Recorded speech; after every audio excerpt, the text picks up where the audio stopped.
சாந்தி.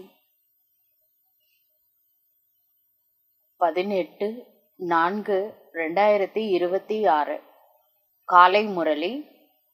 Pop தாதா, மதுபன். இனிமையான குழந்தைகளே, நீங்கள் பாபாவின் முன்பாக அமர்ந்து அவர் மூலம் படித்து கொண்டிருக்கின்றீர்கள். நீங்கள் சத்தியுக ராஜ்ய பதவிக்கு தகுதியுள்ளவர்கள் ஆவதற்காக அவசியம் தூய்மையாக ஆக வேண்டும். கேள்வி: பாபாவின் எந்த தொழிலை, வேலையை குழந்தைகளாகிய நீங்கள் மட்டுமே அறிந்திருக்கின்றீர்கள்?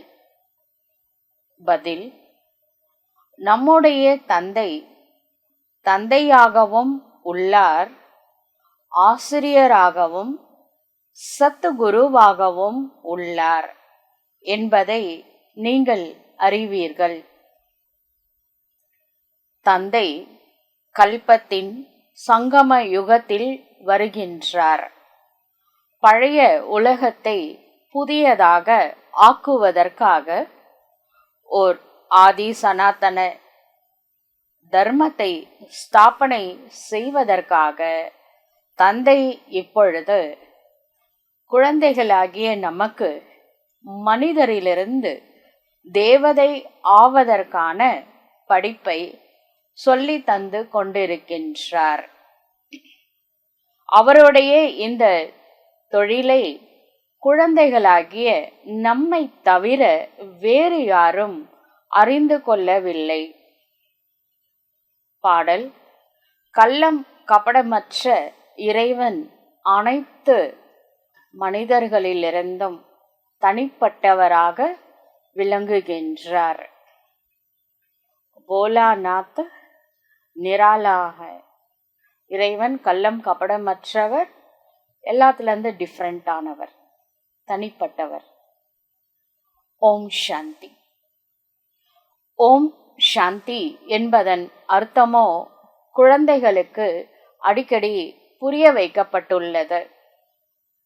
ஓம் என்றால் நான் ஒரு ஆத்மா, மேலும் இது எனது ஷரீரம். சரீரம் மூலமாக சொல்ல முடியும் இது எனது ஆத்மா என்று. எப்படி சிவபாபா சொல்கின்றார், நீங்கள் என்னுடையவர்கள். குழந்தைகள் சொல்கின்றனர், பாபா தாங்கள் எங்களுடையவர். மே பாபா கா, பாபா மேரா. நான் பாபாவுடையவர், பாபா என்னுடையவர். அதுபோல ஆத்மாவும் சொல்கின்றது, இது என்னுடைய சரீரம். நான் ஆத்மா, பாபா என்னுடையவர்னு சொல்ற மாதிரி நான் ஆத்மா, இந்த சரீரம் என்னுடையது. சரீரம் என்ன சொல்லும், எனது ஆத்மா. இப்ப சரீரம் தனியா பேசாது, ஆத்மா இருந்தாதான் பேச முடியும், அது வேற விஷயம். இப்ப ஆத்மாக்கு எல்லா நாலேஜும் புரிஞ்சிருச்சு. நான் நான் இந்த உடல் அல்ல, நான் அழிவற்ற ஜோதி சுரூபமான நிராகாரமான ஆத்மா ஆவேன். நான் அவிநாஷி ஆத்மா இல்லாமல் இந்த சரீரம் எதுவுமே செய்ய முடியாது. நான் வெளியில வந்துட்டு ஆத்மா வெளியில வந்துருச்சுன்னா இந்த உடல் இயங்குமா? கண்டிப்பா இயங்காது. சரீரமோ அங்கேதான் இருக்கும். ரிலேஷன்ஸ்லாம் கேட்பாங்க, பாடி எப்போ எடுக்க போகிறாங்க, பாடி வந்துருச்சா ஹாஸ்பிட்டல்ல இருந்து அப்படின்னு கேட்குறாங்க. எத்தனை மணிக்கு எடுப்பாங்க பாடியை? அவர் எங்க, அவரு போயிட்டாருங்க. அப்போ இருக்கிறது என்னது, வெறும் பாடி தான். நான் அதை தான் நான் நினச்சிட்டு இருக்கிறேன் இவ்வளோ நாளா, இவ்வளோ வருஷமா, பல பிறவிகளா. ஆனால் இப்போதான் புரியுது, நான் இந்த உடல் அல்ல. தேகமே இல்லைன்னா தேகத்தோட தர்மம் நான் கிடையாது. நான் ஒரு அழிவற்ற ஆத்மாவேன்.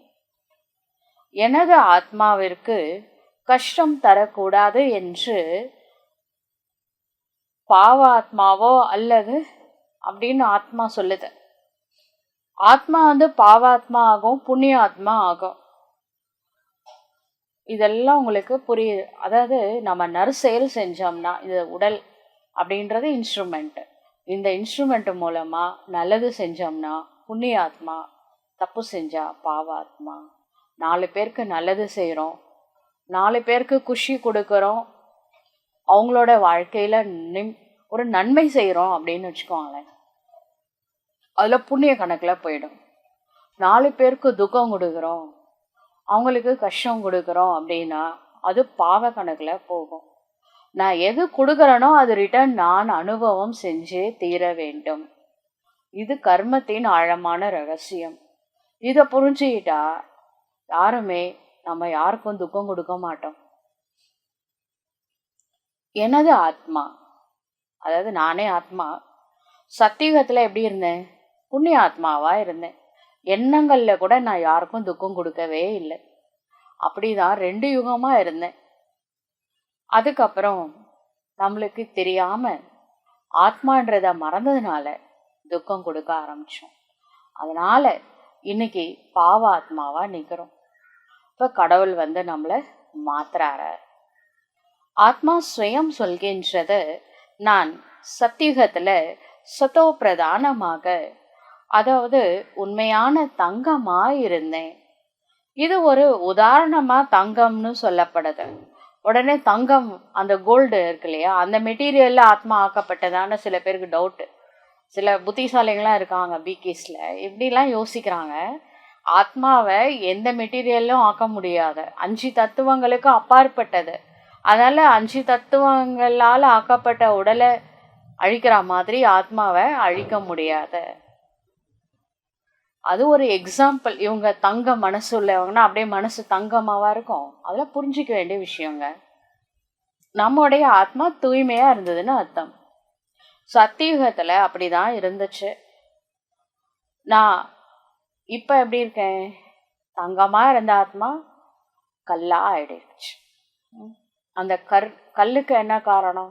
கற்கால மனிதர்கள், பொற்கால மனிதர்கள்னு சொல்றாங்க. நம்ம ஹிஸ்டரியில படிச்சிருக்கோம், அந்த காலத்துல கற்கால மனிதர்கள் வாழ்ந்தாங்க. இப்ப வாழ்றவங்க பொற்கால மனிதர்களா? பாபா சொன்னதுக்கு அப்புறம் தான் நம்மளுக்கு தெரியுது இந்த கற்காலம் அப்படிங்கிறது எதை குறிக்குது அப்படின்னா, கல்லு புத்தி உடையவங்க இங்க தாங்க இருக்காங்க. எது செய்யக்கூடாது சொன்னா கூட அதே செய்யறாங்க பார்த்தீங்களா, அது கற்காலம். பொற்காலம்னா நல்லது மட்டும் செய்வாங்க. அப்ப பொற்கால மனிதர்கள் தேவதைகள், கற்கால மனிதர்கள் இந்த காலத்து கலியுக வாசிகள். எது செய்யக்கூடாதோ அது செய்யறாங்க பார்த்தீங்களா, அதுதான். இப்போ உங்களுக்கு எது செய்யணும், எது நல்லது எது கெட்டது, ஸ்ரீபாபாவே நேரடியாக பூமிக்கு இறங்கி ஸ்ரீமத்து கொடுக்கிறார. நீங்கள் அறிவீர்கள், நமது ஆத்மா ஒரு காலத்துல சத்தோ பிரதானமாக இருந்தது, இப்பொழுது தமோ பிரதானமாக ஆகியுள்ளது. ஒவ்வொரு பொருளும் இது போலதான் ஆகின்றது. முதல்ல ஒரு சின்ன குழந்தை இருக்கு, அப்புறம் சிறுவன் ஆகிறான், அப்புறம் இளைஞன் ஆகிறான், அப்புறம் முதுமை பருவம் வருது. முதியவர் ஆனதுக்கு அப்புறம் திரும்பவும் ஆத்மா உடம்புல இருந்து கிளம்புது, திரும்பவும் கர்ப்பத்துல நுழையுது, குழந்தையா பிறக்குது, சிறுவன் ஆகிறான், இளைஞன் ஆகிறான், முதுமை பருவம் வருது. இது ஒவ்வொருத்தரும் இந்த சைக்கிள் கிராஸ் பண்ணி தான் ஆகணும். ஒவ்வொரு பொருளும் புதியதிலிருந்து பழையதாக நிச்சயமாக ஆகின்றது. உலகம் கூட முதல்ல சத்தோ பிரதானமான உலகமா சத்தியுகத்துல இருந்தது. இப்ப சத்தோ ரஜோ தமோ கிராஸ் பண்ணி கலியுகத்துல தமோ பிரதானமாக உள்ளது. அதனாலதான் அனைவரும் துக்கத்தில் இருக்கின்றார்கள். சத்தோ பிரதானம் என்றால் சீர்திருத்தியது, தமோ பிரதானம் என்றால் சீர்கெட்டு போனது. பாடலிலும் சொல்கின்றனர், சீர்கெட்டு போனவர்களை சீர்திருத்துபவர் என்று. பழைய உலகம் கெட்டு போய் உள்ளது. ஏனென்றால் ராவண ராஜ்யம் அனைவரும் தூய்மை இழந்து உள்ளனர். சத்தியுகத்துல எல்லாருமே தூய்மையாதான் இருந்தாங்க. அது புதிய நிர்விகாரமான உலகம் என சொல்லப்படுகின்றது. இது பழைய விகாரமான உலகம். இப்பொழுது கலியுகம் ஐரன் ஏஜ்டு உலகமாக உள்ளது. கலியுகம் ஐரன் ஏஜ்டு. அனைத்து விஷயங்களிலும் எந்த ஒரு பள்ளிக்கூடத்திலோ கல்லூரியிலோ கற்றுத்தரப்படுவது இல்லை. இதெல்லாம் ஆக்சுவலாக ப்ராக்டிக்கலாக நம்ம ஸ்கூலில் காலேஜ்லலாம் லெசனாக வைக்கணும். ஆக்சுவலாக நான் அந்த உடல் அல்ல, நான் ஆத்மான்றதாவது அட்லீஸ்ட் இந்த ஆத்மா பாடமாவது லெசனாக வைக்கணும். பாபா தான் ஆத்மா பரமாத்மா ட்ராமா எல்லா secret full history full geography பகவானே கற்று தருகின்றார். மேலும் ராஜ் யோகத்தை கற்பிக்கின்றார். கீதையில் எழுதப்பட்டுள்ளது மன்மனாபவ. ஸ்ரீமத் பகவத்கீதா. ஸ்ரீமத் என்றால் சிரேஷ்டமான வழிமுறை. சிரேஷ்டத்திலும் சிரேஷ்டமான, உயர்ந்தவரிலும் உயர்ந்தவர் பகவான் ஆவார். அவரது மிக சரியான பெயர் சிவன் என்பதாகும். ருத்ர ஜெயந்தி அல்லது ருத்ர ராத்திரி என்று ஒரு பொழுதும் கேள்விப்பட்டிருக்க மாட்டீங்க. சிவராத்திரி, சிவ ஜெயந்தி, சிவராத்திரி என்று சொல்கின்றனர். சிவனோ நிராகாரமானவர். கண்களால இறைவனை பார்க்க முடியாத, 2 கண்ணால. அவர் பார்க்கக்கூடிய கண்களால் பார்க்கிற மாதிரி பிசிக்கல் பாடி கடவுளுக்கு கிடையாது. அவரு நிராகாரமானவர், ஒளியானவர். அவருக்கு எப்படி ஜெயந்தி கொண்டாடுவது? கிருஷ்ணா உடல் உள்ளவர். கிருஷ்ணருக்கு ஜெயந்தி கொண்டாடலாம். பிசிக்கல் பாடியில தான் கிருஷ்ணாருடைய சோல் இருக்கும். இவர் இன்னாருடைய குழந்தை, அவரை இந்த தேதியில, இந்த கிழமையில, இந்த ராசியில, இந்த நட்சத்திரத்துல பிறந்தாரு அப்படிலாம் சொல்றாங்க. ஏன்னா பிசிக்கல் பாடிக்கு பர்த் இருக்கு. ஆனா சிவனை பற்றி யாருக்குமே தெரியாத, அவர் எப்ப பிறந்தாரு, என்ன பண்ணாரு, இதெல்லாம் தெரியாது. அதனாலதான் சிவராத்திரின்னு சொல்லிட்டோம். சிவ ஜெயந்தின்னு நம்ம சொல்லலை. ஏன்னா அவருக்கு பிசிக்கல் பர்த் கிடையாது, அஜென்மா அப்படின்னு நம்ம சொல்றோம். அவரு பரகாய பிரவேசம் செய்யறாரு, பிசிக்கல் பர்த் கிடையாது. இப்பொழுது உங்களுக்கு ஞானம் கிடைத்திருக்கின்றது. கிருஷ்ணர் சத்தியுக ஆரம்பத்துல எப்படி ஜென்மம் எடுத்தாரு என்று நீங்கள் சொல்வீர்கள். அதுவோ 5000 ஆண்டுகள் ஆகின்றது. அவர்களும் சொல்கின்றார்கள், கிறிஸ்துவுக்கு 3000 ஆண்டுகளுக்கு முன்பாக இதே பாரதம் ஸ்வர்க்கமாக இருந்தது. இஸ்லாமியருக்கு முன் சந்திர வம்சம், அவர்களுக்கு முன்பாக சூரிய வம்சம் இருந்தது. சாஸ்திரங்களில் சத்தியுகத்துல லட்சக்கணக்கான வருடங்களை கொடுத்துள்ளனர். கீதை தான் அதுல முக்கியமானது ஆகும். கீதை மூலமாகத்தான் தேவி தேவதா தர்மம் ஸ்தாபனை ஆயிற்று. அது சத்தியுக திரேதா வரை நடந்தது. அதாவது கீதை சாஸ்திரத்தின் மூலமாக ஆதி சனாத்தன தேவி தேவதா தர்மம், அந்த தர்மத்தை ஸ்தாபனை யார் பண்ணாங்க? எதாகி தர்மசிய கிளானி, எப்பெல்லாம் தர்மத்திற்கு இழிவு வருதோ, தர்மமே இல்லைங்க லிஸ்ட்ல, ஆதி சனாத்தன் தேவி தேவதா தர்மம் எந்த லிஸ்ட்லயும் கிடையாது. அப்பதான் அவ்வளோ இழிவு ஏற்பட்டிருக்கு. அப்பதான் கடவுள் ஸ்தாபனை செய்யறாரு. பரமபிதா பரமாத்மா தான் இந்த சனாதன தர்மத்தை ஸ்தாபனை செய்யறாரு. பிறகு அரை கல்பத்திற்கு வேற எந்த சாஸ்திரம் அங்க தேவையே இல்லை. எந்த ஒரு தர்ம ஸ்தாபகரும் அவங்கவுங்க தர்மத்தை ஸ்தாபனை பண்ணாங்க. ஆனா தேவதா தர்மம், ஆதி சனாதன் தேவி தேவதா தர்மத்தை ஸ்வயம் ஈஸ்வர் ஸ்தாபனை செய்கின்றார். இறைவன் பிரஜாபிதா பிரம்மா மூலமா ஞானத்தை சொல்றதுனால நம்மளை பிராமணர்களா மாத்திருக்காரு. இன்றைய பிராமன் நாளைய தேவதை சத்தியுகத்துல திரேதாயுகத்துல க்ஷத்திரியர்களாக ஆகிறாங்க. ஒரே நேரத்துல பாபா சிவ தந்தை 3 தர்மத்தை ஸ்தாபனை செய்கின்றார். பிராமன், தேவதா, க்ஷத்ரிய. இது லீப் யுகம் அப்படின்னு சொல்லலாம். 4 வருஷத்துக்கு ஒரு நாள் எக்ஸ்ட்ரா இருக்கும். February 29 இருக்கும். சரிங்களா? 4 வருஷத்துல ஒரு நாள் எக்ஸ்ட்ரா இருக்கும். அதே மாதிரி தான் 4 யுகத்துல ஒரு யுகம் எக்ஸ்ட்ரா இருக்கு. அதுதான் இப்ப நடந்துட்டு இருக்கு. 4 யுகத்துல ஒரு யுகம் எக்ஸ்ட்ரா இருக்கு. புரியுதுங்களா? இது சங்கம யுக பிராமண தர்மம். இந்த யுகத்துல தான் சம்பவாமி யுகே யுகே அப்படின்றது சங்கம் யுகே. 4 years once, 4 யுகாஸ் once சங்கம யுகத்துல கடவுள் வராரு. கல்பத்துல ஒரு முறை இறைவன் பூமிக்கு வராரு ஸ்தாபனா பண்றதுக்காக. ஆதி சனாத்தன் தேவி தேவதா தர்மத்தை ஸ்தாபனை செய்கின்றார். இதன் ஆயுள் ரொம்ப சிறியது. இந்த சங்கமயுகத்தோட ஆயுள் ரொம்ப சிறியது. ஆக சர்வ சாஸ்திரங்களின் தாயாகிய கீதா, கீதா மாதான்னு சொல்லுவாங்க. எல்லா சாஸ்திரத்துக்கு தாய் கீதை ஆகும். அந்த கீதை யார் சொன்னாங்க?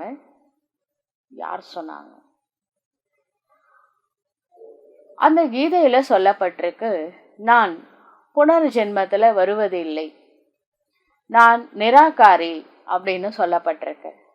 கிருஷ்ணாவுக்கு சரீரம் இருக்கு, அவரு பர்த் ரீபர்த்ல வராரு, ஜென்மம் இருக்கு. சிவ தந்தை சொல்கின்றார், நான் அப்படிங்கிறது சிவ பரமாத்மாவை குறிக்குது. நான் கர்ப்பத்தில் வருவது இல்லை, கர்ப்ப ஜெயிலும் இல்லை, கர்ப்ப மகளும் இல்லை. எனக்கு வளர்ப்பு என்பது கிடையாது. கிருஷ்ணாவை அவங்க பேரண்ட்ஸ் வளர்த்தாங்க, நம்மளை யாரும் வளர்த்தாங்க? நம்ம எந்த ஸ்கூல்ல போய் படித்தோம்? நம்மளுக்கு டீச்சர் யாருங்க? நம்மளுக்கு அப்பா அம்மாவும் இல்லை, டீச்சரும் இல்லை, குருவும் இல்லை. என்னை யாரும் வளர்க்கிறதும் கிடையாது. சத்தியுகத்துல குழந்தைங்க கர்ப்ப மகள்ல இருந்தாங்க. ராவண ராஜ்யத்துல கர்ப்ப ஜெயிலா இருக்கிற இப்போ கர்ப்பத்தரிக்கிறாங்களே அந்த குழந்தை உள்ள போய் பனிஷ்மெண்ட் பீரியடு தான். துவாபரிகம் கலியுகத்துல கர்ப்ப ஜெயில்னு பேரை. ஆனா சத்தியுகம் திரேதாயுகத்துல அப்படி கிடையாது. அந்த கர்ப்பத்துல உறுதி சொல்லுது, அந்த குழந்தை சொல்லுது, பனிஷ்மெண்ட் இல்லை, வயிற்றுல இருக்கும்போது அது சொல்லுது, கடவுளே நான் எந்த பாவமும் செய்ய மாட்டேன், நான் ரொம்ப பாவம், போன பிறவி செஞ்ச பாவம் அனைத்தும் ஞாபகம் இருக்கும் அந்த கர்ப்பத்தில் இருக்கும்போது. இந்த பிறவி எப்படியாவது என்னை வெளியில் விட்டுரு, இந்த ஜெயிலில் இருந்து, நான் எந்த பாவமும் செய்ய மாட்டேன், நான் செஞ்ச தப்பு தான், நான் இனிமேல் எந்த பாவமும் செய்ய மாட்டேன்னு கதறுமா குழந்தைங்க வயிற்றுல இருக்கும்போது. ஆனால் இந்த உலகம் சும்மா இருக்குமா? ஒரு ஆள் திருந்தி வாழ விடுமா? ஏன்னா உலகமே பாவ ஆத்மாக்களின் உலகம். வெளியில வந்த உடனே பாவம் செய்ய ஆரம்பிக்குது. அப்ப கேட்டா குவான்னு சொல்றாங்களே, அந்த குழந்தை அழுகுதுல, அது சொல்லுதான் வஹாங்கி பாத்தே வஹா அப்படின்னு சொல்லுதான். அதாவது அங்க சொன்னதை அங்கேயே விட்டுட்டேன். சில பேர் கிளாஸ் கேட்கும் போது நல்லா இன்ட்ரெஸ்டா கிளாஸ் கேட்பாங்க, ப்ராமிஸ்லாம் பண்ணுவாங்க, பாபா நான் அதை செய்கிறேன், இதை செய்கிறேன், அதை செய்கிறேன், இதை செய்கிறேன். வெளியில் போன உடனே என்ன பண்ணுவாங்கன்னா மறந்துடுவாங்க. அது நம்ம கதை தான். குழந்தைங்க வயிற்றுல இருக்கிற வரைக்கும் என்னை சீக்கிரம் வெளியில் விடு, நான் அதை செய்ய போகிறேன், நான் எந்த பாவமும் செய்ய மாட்டேன் அப்படின்னு ஒரு பிறவியோட அடுத்த பிறவி எக்ஸ்ட்ரா தான் பாவம் செய்யுது. ஏற்கனவே பெண்டிங் லிஸ்ட்டு, இது அடிஷன். இவ்வளோ உறுதிமொழி எடுத்துக்குது குழந்தைங்க வயிற்றுல இருக்கும்போது, கர்ப்பத்தில் இருக்கும்போது, நான் எந்த பாவமும் செய்ய மாட்டேன், ஒருவர் மற்றவர் மீது காம கட்டாரை செலுத்த மாட்டோம். நல்லா தெரியுது அந்த குழந்தைங்க வயிற்றுல இருக்கும்போது அவ்வளோ சொல்லுது. கடவுளே என்னை வெளியில விட்டுரு, நான் எந்த பாவமும் செய்ய மாட்டேன்லாம் சொல்லுது. மற்ற விகாரத்தை விட இந்த முதல் விகாரம் இருக்கு பார்த்தீங்களா, அது முதல் இடைக்கடை துக்கம் கொடுக்கக்கூடியதாக இருக்கின்றது. சத்தியுகத்துல இந்த விகாரம்ன்ற விஷயம் கிடையவே கிடையாது. அதனால மனிதர்கள் இங்க சத்தியுகத்துல ஃபர்ஸ்ட் விகாரம் கிடையாதுல்ல, எந்த விகாரமும் கிடையாது. அதனால இந்த முதல் இடைக்கடை துக்கம்லாம் கிடையவே கிடையாது. ஏன்னா அது ராமராஜ்யம், அதனுடைய ஸ்தாபனை ஸ்வயம் ஈஸ்வர் பாபா செஞ்சிருக்காரு. இப்ப மீண்டும் வந்திருக்கிறாரு இந்த கல்பத்துல. அந்த ஸ்வயம் இறைவன் பூமியில் அவதரித்து விட்டார். மீண்டும் ராம ராஜ்யத்தை ஸ்தாபனை செய்து கொண்டே இருக்கின்றார். சங்கம யுகத்தில்தான் ஸ்தாபனை நடைபெறும் இல்லையா?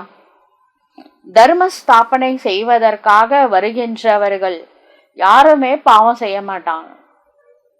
ஜீசஸ் கிரைஸ்ட்ல இருந்து முகமது நபியில இருந்து புத்தர் வரைக்கும் எல்லாரும் நல்லவங்க தான்.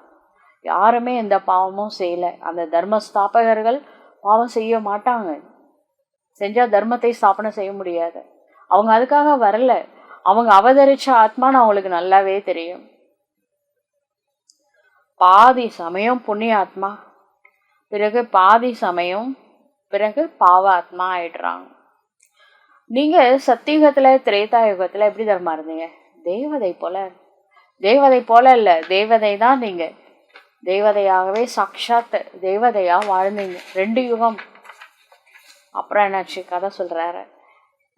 அப்ப புண்ணிய ஆத்மாவா தான் இருந்தீங்க. அப்புறம் இந்த துவாபரயுகம் வரும் பொழுது பாவம் செய்ய ஆரம்பிச்சிட்டீங்க. சத்தோ பிரதானமான ஆத்மா மேலேருந்து வரும் பொழுது அப்படிதான் வந்துச்சு. அதனால அதுக்கு எந்த தண்டனையும் இல்லை. அதே மாதிரி எப்படி தேவதைகள் தப்பு செய்யலையோ அதே போல தர்ம ஸ்தாபகர்கள் அவங்க எந்த தவறும் செய்ய மாட்டாங்க. அவங்க ஃபர்ஸ்ட் பர்த் மேலேருந்து வராங்க. கிறிஸ்துவின் ஆத்மா கிரைஸ்ட் கிறிஸ்டியன் தர்மத்தை ஸ்தாபனை செய்யறதுக்காக வந்திருக்கிறாரு. அப்ப அந்த தண்டனையை கிரைஸ்ட் அனுபவிச்சாரா அப்படின்னா கிடையாது. ஜீசஸோட 30வது வயசுல கிரைஸ்டோட சொல் என்டர் ஆகுது. 3 வருஷம் கிறிஸ்துவ தர்மம் ஸ்தாபனை ஆகுது. அப்ப அந்த சிலுவை சுமந்தது யாரு அப்படின்னா கண்டிப்பா கிரைஸ்ட் கிடையாது.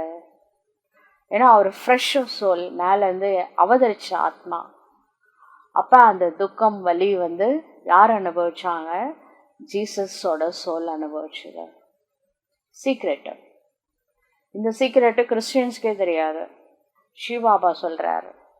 இங்க கூட பாருங்க, பிரம்மா பாபா உடம்புல சிவபாபா அவர் பாட்டுல எல்லாத்தையும் சொல்லிட்டு போயிடுறாரு. ஸ்ரீமத்லாம் திட்டு வாங்குறதெல்லாம் இந்த பிரம்மா பாபா தான் வாங்கிட்டு இருக்கிறாரு. சிவபாபா சத்து சித்த ஆனந்த சுரூபமா அவர் பறந்துகிட்டே இருக்கிறாரு.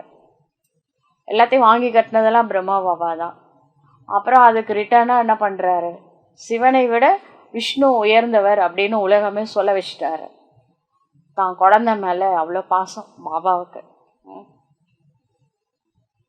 அதே மாதிரி தான் ஜீசஸ் தான் அதை அனுபவிச்சாரு. கிரைஸ்டுக்கு அதெல்லாம் எதுவுமே தெரியாது.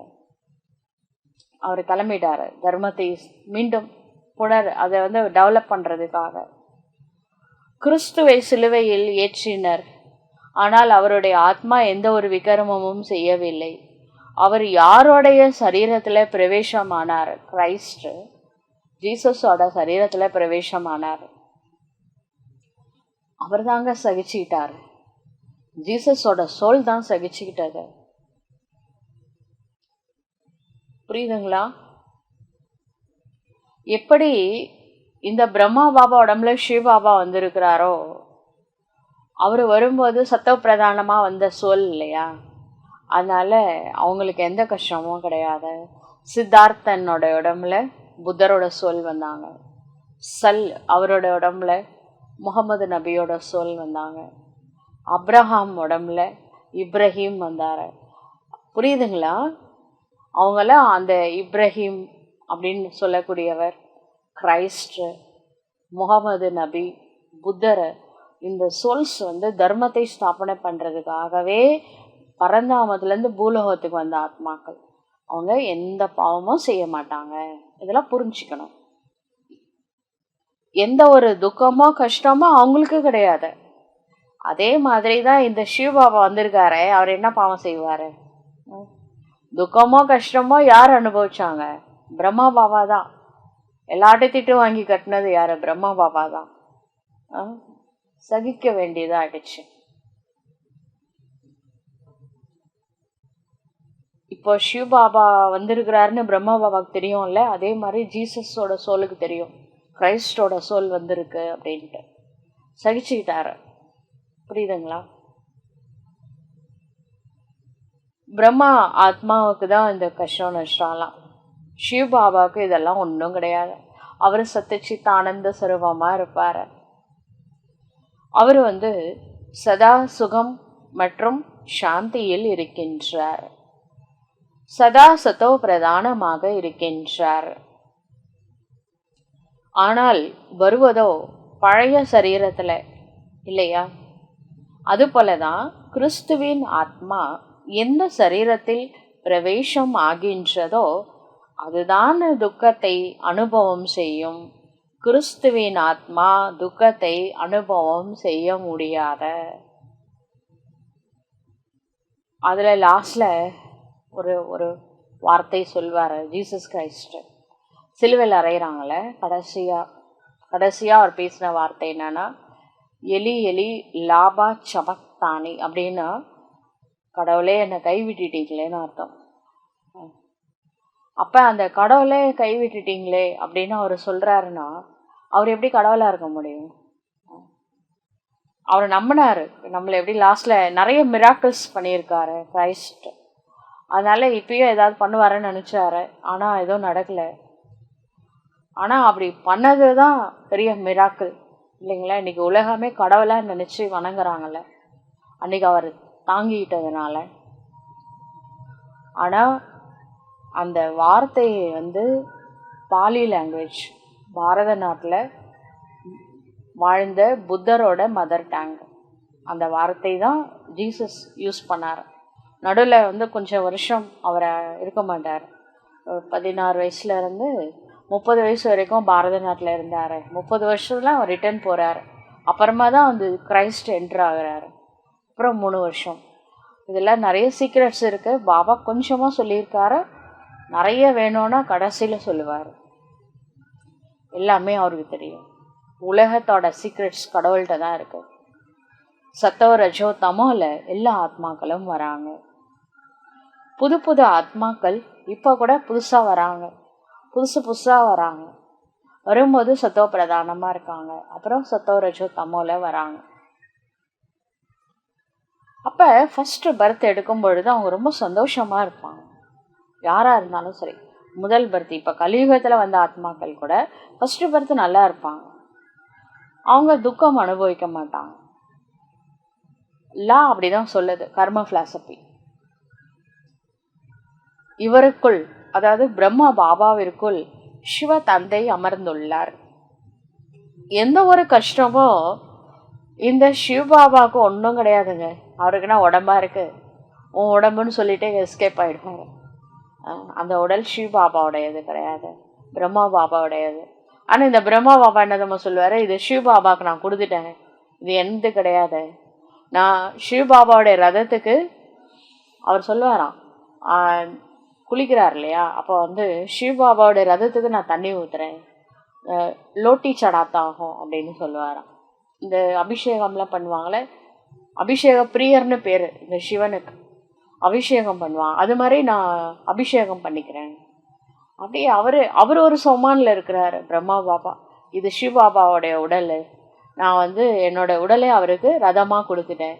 சிவபாபா சொல்கிறாரு, இது அவரோட உடம்பு, நாம் வர்றது யூஸ் பண்ணுறது கிளாஸ் எடுக்கிறதுக்காக, அப்புறம் நம்ம கிளம்பிடுவோம் அப்படின்னு சிவபாபா சொல்கிறாரு. உண்மையிலேயே ரொம்ப டஃப்பாக அனுபவிச்சது பிரம்மா பாபா தான். பாபா சொல்கிறாரு, எந்த ஒரு கஷ்டமும் பிரம்மா பாபாவுக்கு தானே தவிர சிவ தந்தைக்கு கிடையவே கிடையாது. ஆனால் இந்த ஸ்ரீமத்லாம் சொன்னவர் யாரு? சிவபாபா தான். பிரம்மா பாபாவுக்கு இதெல்லாம் ஒண்ணுமே தெரியாது. ஆனா திட்டு வாங்கினது மட்டும் பிரம்மா பாபா. அதுக்கு ரிட்டர்னா நாராயண் பண்றாரு, நாராயணனா ஆக்குறாரு. இவ்விஷயங்களை நீங்கள் அறிந்திருக்கின்றீர்கள். வேறு யாருக்கும் இந்த சீக்ரெட்லாம் தெரியாத, லௌகீகத்துல இருக்கிறவங்களுக்கெல்லாம். கடவுளே வந்திருக்கிறாரு, யாருக்கு தெரியுது?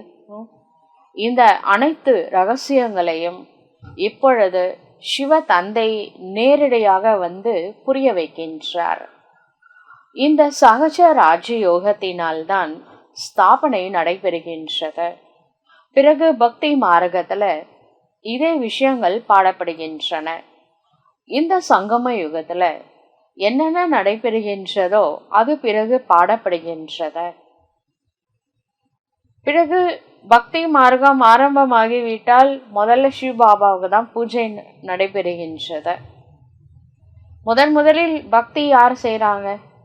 யார் அங்க லக்ஷ்மி நாராயணா இருந்து ராஜ்யம் பண்ணாங்களோ, பூஜ்யக்குரியவரா இருந்தாரோ, அதே ஸ்ரீ நாராயண் துவாபர யுகத்துல பூஜாரியா மாறி முதல் கோவில் அவர் தான் கட்டினார், சோம்நாத்.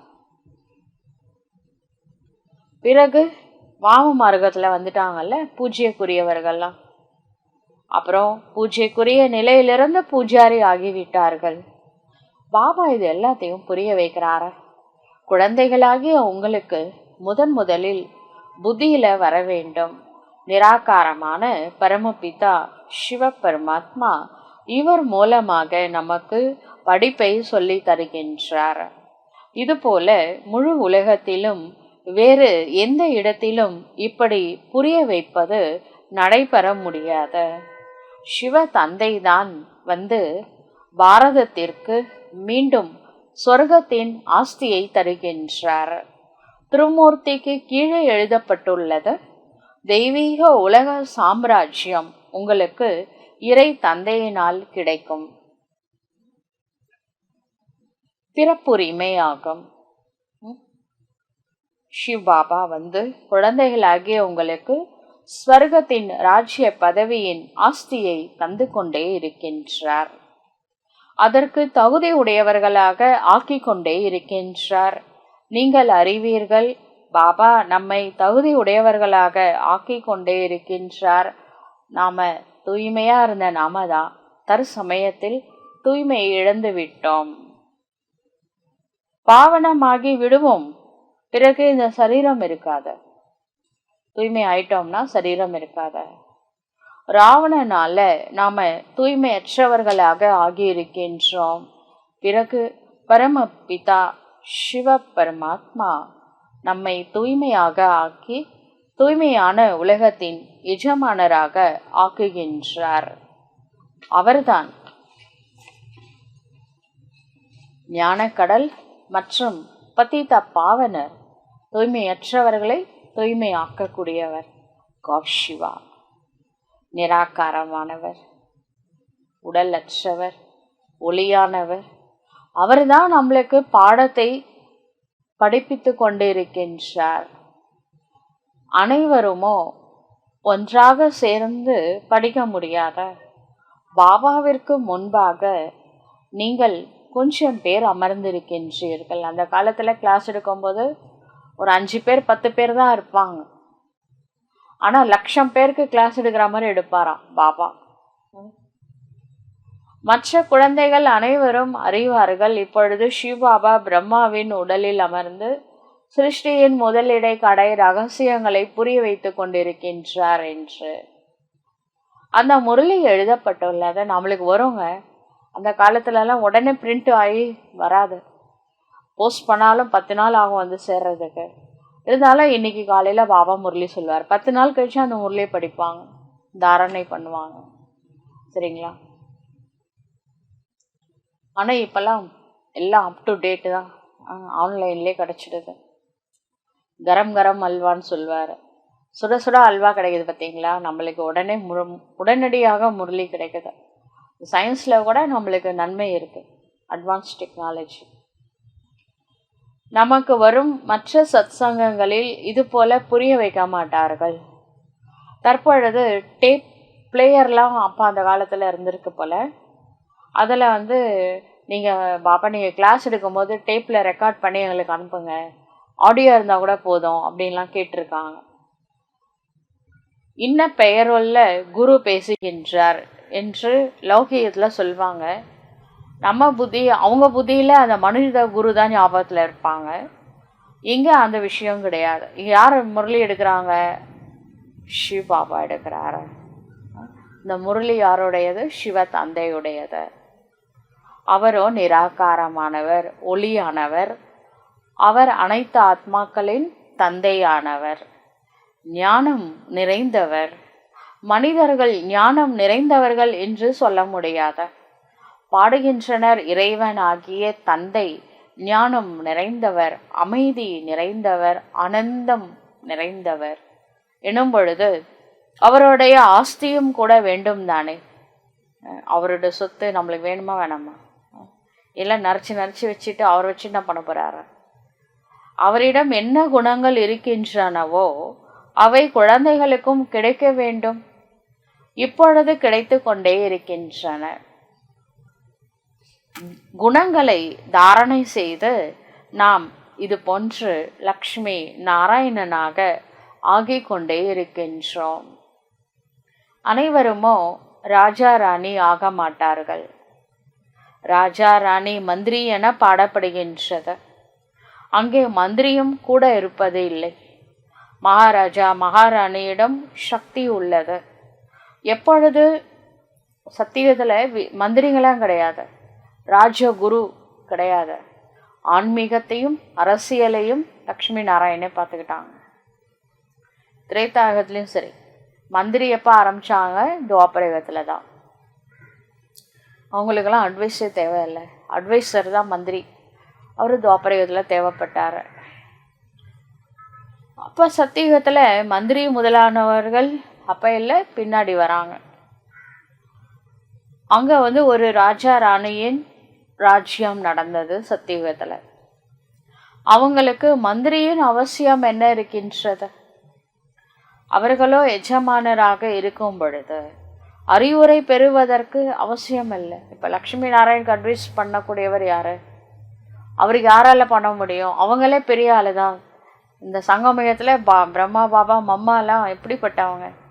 அவங்களுக்கு போய் யார் அட்வைஸ் பண்ணுறது? அவங்க தான் உலகத்துக்கே அட்வைஸ் பண்ணுவாங்க. அது மாதிரி லக்ஷ்மி நாராயணுக்கு அட்வைஸ் பண்ணுறதுக்கு மந்திரி தேவை கிடையாது. இது சரித்திர பூகோளமாகும். ஆனால் முதலில் அமரும் பொழுது, எழும் பொழுது இது புத்தியில் வர வேண்டும். நமக்கு சிவ தந்தை தான் இந்த படிப்பை கற்பித்து கொண்டு இருக்கின்றார், யோகத்தை கற்பிக்கின்றார்.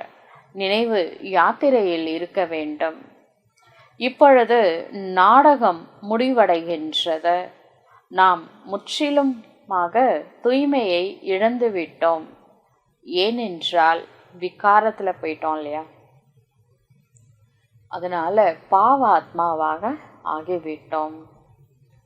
சத்தியுகத்தில் பாவாத்மாக்கள் இருக்க மாட்டார்கள். அங்கே இருக்கக்கூடியவர்கள் புண்ணிய ஆத்மாக்கள். அது பிராப்த கர்மா. அதற்காக இப்போ நாம் புருஷார்த்தம் செய்து கொண்டே இருக்கின்றோம். உங்களுடையது நினைவு யாத்திரையாகும். அதை பாரதத்தின் யோகம் என சொல்கின்றனர். ஆனால் அர்த்தத்தையோ யாருமே புரிஞ்சிக்கல. யோகம் என்றால் நினைவு. யூஜ் அப்படிங்கிற ஒரு சமஸ்கிருத வார்த்தையிலேருந்து எடுக்கப்பட்டது. யூஜ் அப்படின்னா கனெக்ஷன், யோகா அப்படின்னா கனெக்ட் ஒன், இறைவனை நினைவு செய்கிறது தான் ராஜயோகம். சிம்பிளான விஷயம். ஆனால் இது எவ்வளோ குழப்பி வச்சுருக்காங்க. யாருக்கும் தெரியல. யாரை நம்ம குறை சொல்கிறது? யாருக்கும் தெரியல. இதன் மூலமாக விகர்மங்கள் கனெக்ட் ஒன், இறைவனோட கனெக்ஷன் வரும் பொழுது விகர்மங்கள் விநாசமாகும். பிறகு அவர்கள் சரீரத்தை விட்டு வீட்டிற்கு சென்று விடுவார்கள். அது இனிமையான வீடு என சொல்லப்படுகின்றது. ஆத்மா சொல்கின்றது, நான் அந்த சாந்தி தாமத்தின் நிவாசி ஆவேன். நான் அங்கிருந்து வரும்பொழுது அஷரீரியாக வந்தேன். இங்கே இந்த பார்ட்டை நடிப்பதற்காக சரீரத்தை எடுத்துள்ளேன். இதுவும் புரிய வைக்கப்படுகின்றது. மாயா என சொல்லப்படுவது 5 விகாரங்கள் ஆகும். இவை 5 பூதங்கள். காமம் என்ற பூதம், கோபம் என்ற பூதம், நம்பர் 1 தேக அபிமானம். பாபா புரிய வைக்கிறார். சத்தியுகத்துல இந்த விகாரங்கள் எதுவுமே இருக்காது. அது நிர்விகாரமான உலகம் என சொல்லப்படுகின்றது.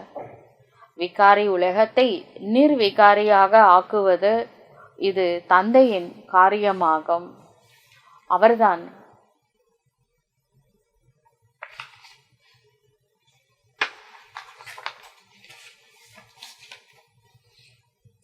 சர்வ சக்திமான், ஞானக்கடல், பதித பாவனர் என சொல்லப்படுகின்றார்.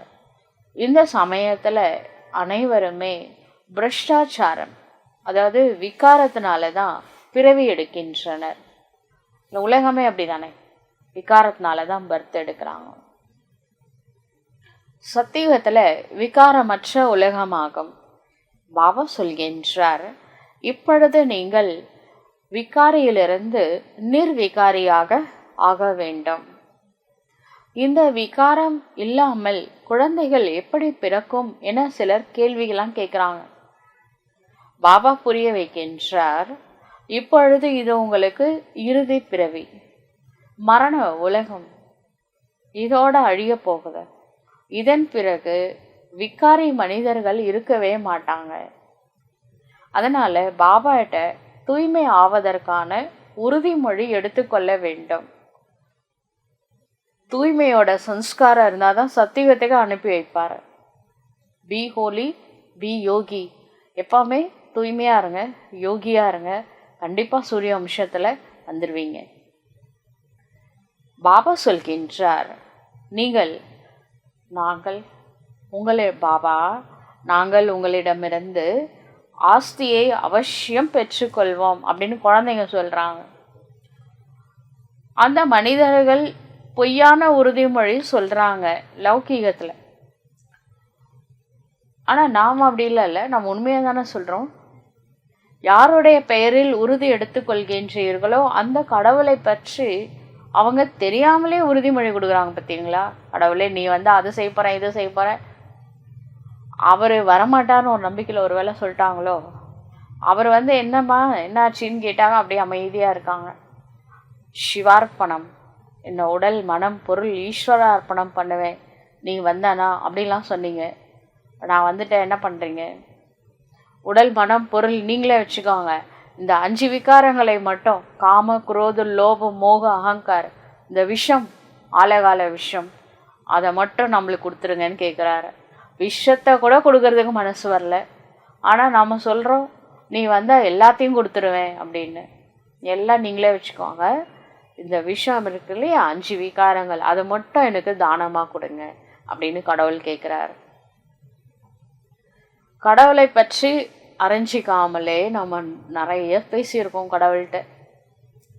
அவர் எப்போ வருவார், எப்படி வருவார், அவரோட பேர் என்ன, ரூபம் என்ன, காலம் என்ன, தேசம் என்ன, ஏதாவது தெரியுமா? அவரே சொன்னாதான். அவன் அருளாலே அவன் தாள் வணங்கணும். அதுக்கு ஒரு அருள் வேணும்.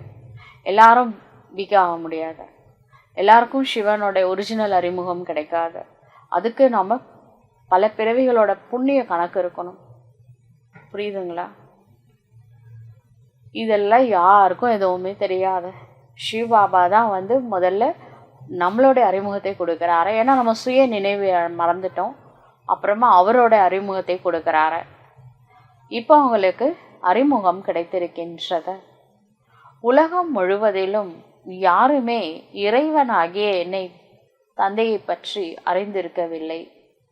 அவரை அழைக்கவும் செய்கின்றனர், பூஜையும் செய்கின்றனர். ஆனால் அவரது தொழில், அவர் எதுக்காக பூமிக்கு வந்திருக்கிறார எதுவுமே தெரியாத. இப்பொழுது நீங்கள் அறிவீர்கள், பரமபிதா பரமாத்மா நம்முடைய தந்தை, ஆசிரியர் மற்றும் சத்துகுருவாக உள்ளார். பாபா அவரே அவருடைய அறிமுகத்தை அளிக்கின்றார். அதாவது, நான் உங்களுடைய தந்தை ஆவேன். கண்ணதாசன் பாடியிருப்பார், பிள்ளைக்கு தந்தை ஒருவன், நம் எல்லோரின் தந்தை இறைவன். அந்த இறைவன் தான் நம்மகிட்ட பேசிட்டு இருக்கிறாரு. நான் உங்களுடைய தந்தை.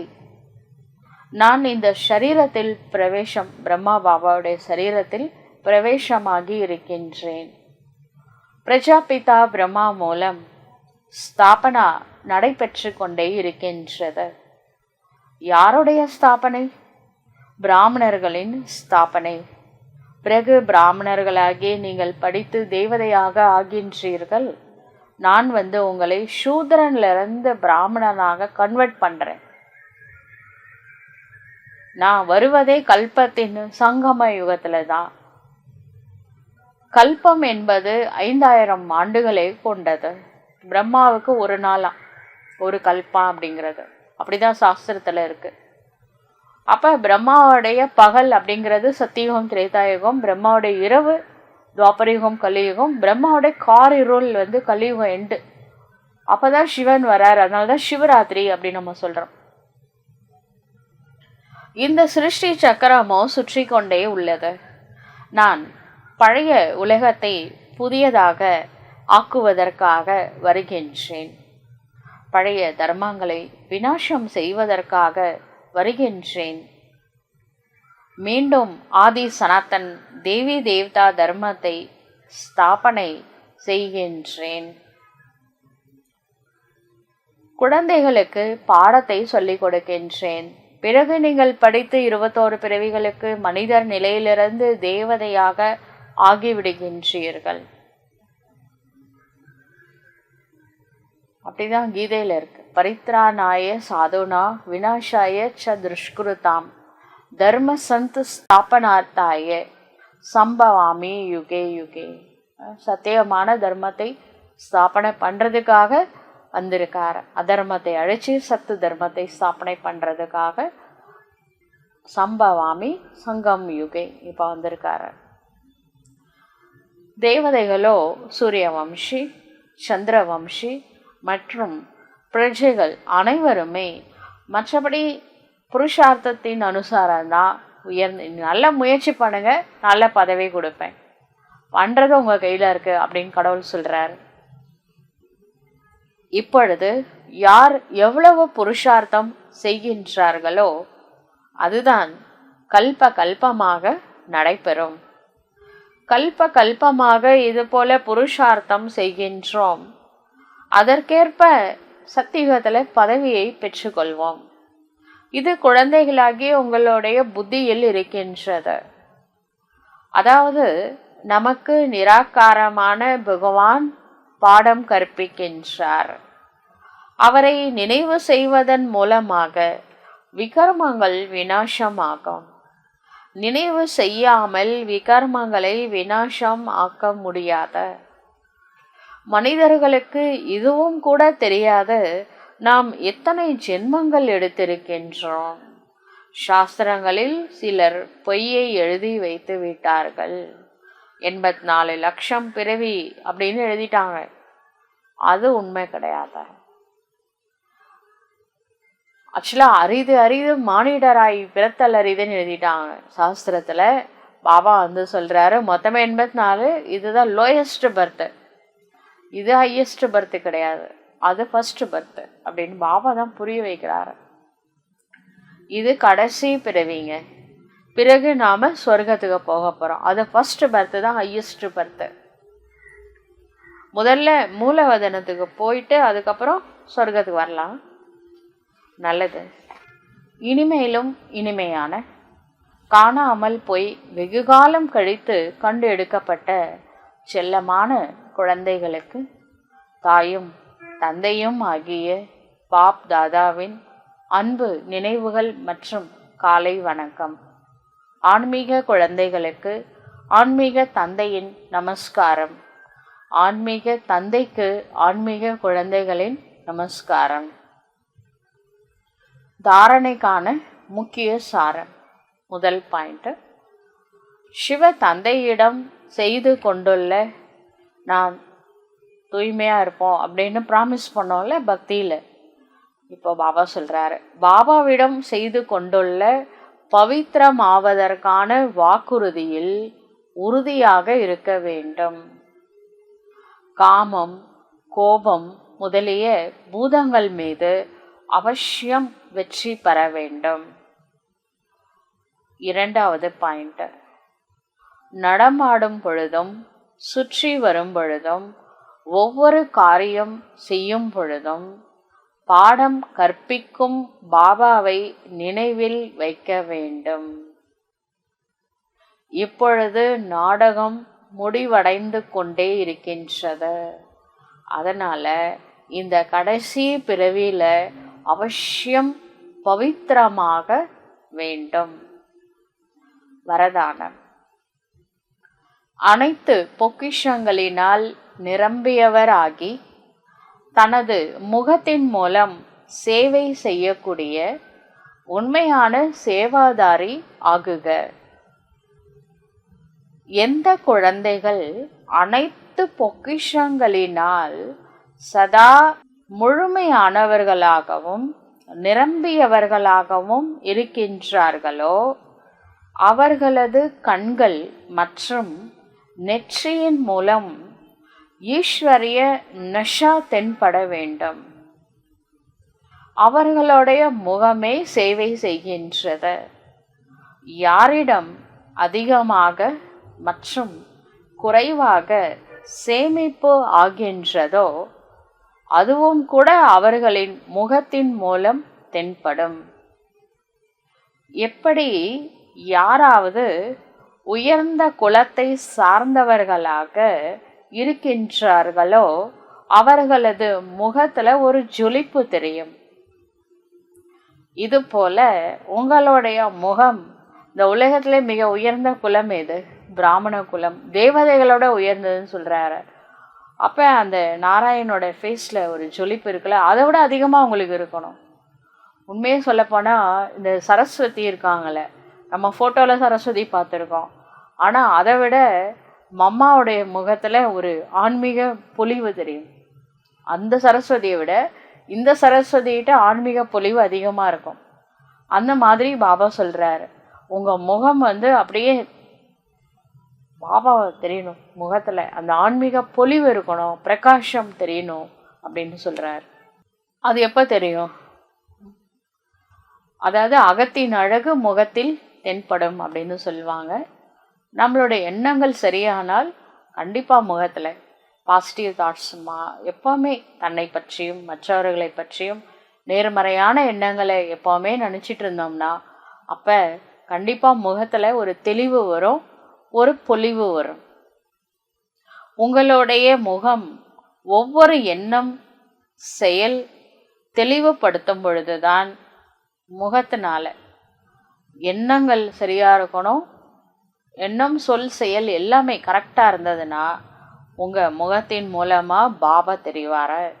இதுதான் உண்மையான சேவாதாரி என்று சொல்லலாம். அவங்களதான் உண்மையான சேவாதாரி என்று சொல்ல முடியும். ஸ்லோகன் சொல்றாரு, நேரம் நேரம் மற்றும் எண்ணத்தின் பொக்கிஷத்தை மிச்சப்படுத்தி சேமிப்பின் கணக்கை அதிகரியுங்கள். இந்த உலகத்திலே மிக சிறந்த கசானா ஏழைங்க பணக்காரங்க எல்லாருக்குமே இருக்கு. எண்ணங்கள் இருக்கு, சமயம் இருக்கு. யார் எவ்வளோ யூஸ் பண்றாங்களோ அவ்வளோ பெரிய ஆள் ஆகிறாங்க இல்லைங்களா? இது ஈக்குவலா இருக்கு.